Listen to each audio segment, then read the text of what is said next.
Welcome to the beautiful Castel Angelo, also known as the Mausoleum of Hadrian.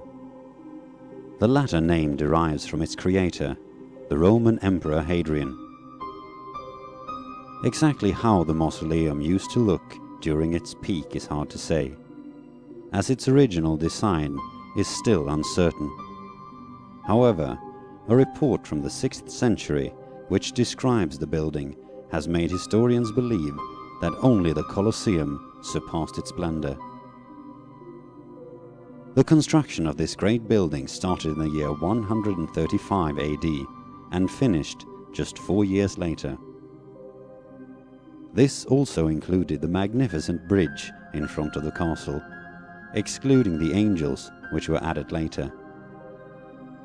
Hadrian never got to see his mausoleum completely finished, as he died 1 year before its completion. The emperor's ashes were placed in the mausoleum, together with those of his wife and his first adopted son, who died at a young age. The mausoleum became a resting place, not only for Hadrian, but also several of his successors.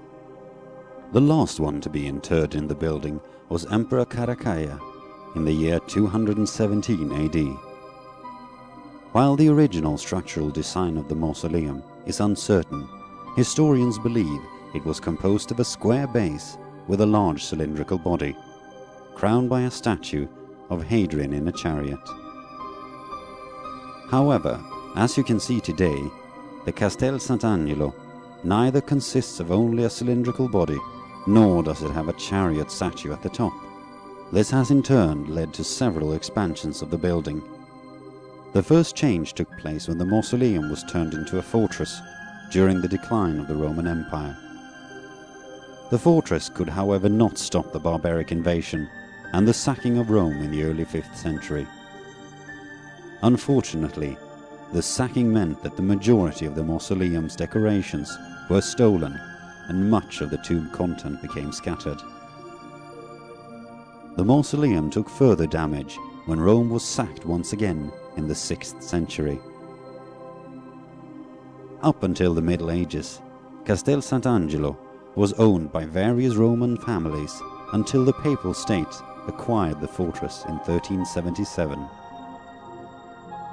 The Vatican saw great potential in the old fortress, as it was strategically located at the northern entrance to Rome, close to both the Vatican City and the Tiber River.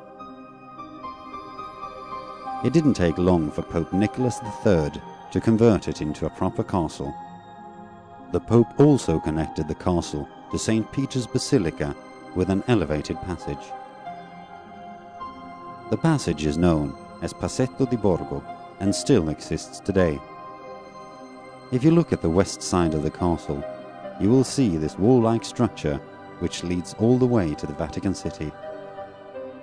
The fortified passage is on top of this wall and allowed for a quick and secure passage between the two buildings in case of an emergency.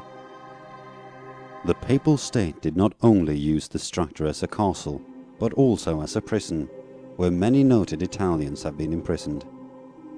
Several executions took place in the smaller inner courtyard, and sometimes the mutilated bodies were displayed on the bridge in front of the castle in deterring purpose.